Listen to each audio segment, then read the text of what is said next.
Hello, and welcome to Your Money 2.0. I'm Thomas Fox, Community Outreach Director of Cambridge Credit Counseling. Many people have adopted a frugal lifestyle lately to help them adjust to today's difficult economic conditions. They've trimmed their budget, adjusted their spending, and taken steps to maximize their earnings. In order to avoid the temptation to overspend, some have opted to close their old or unused credit cards. Although this seems like a logical approach, closing credit cards can actually have a negative effect on your credit score.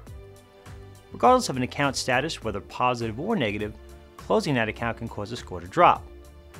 That typically happens when there's an increase in the percentage of available credit in use. That measure is an important factor in today's economic climate. Let's take a look at an example. Joe Consumer has 4 credit cards, each with a $4,000 limit.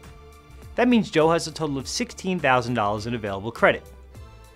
Joe has 0 balances on 2 of the cards, but he owes a total of $4,800 on the other 2.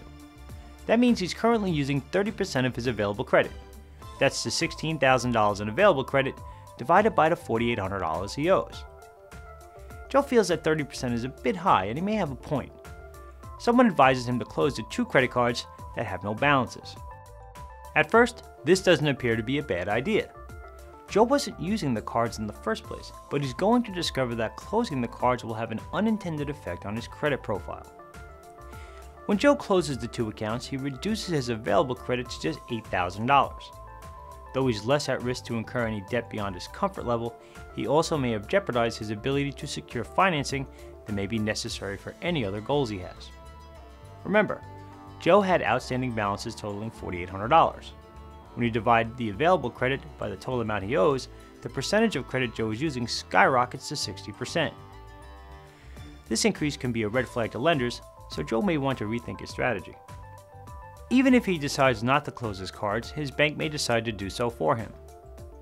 With today's economic challenges, banks are routinely adjusting their exposure to risk.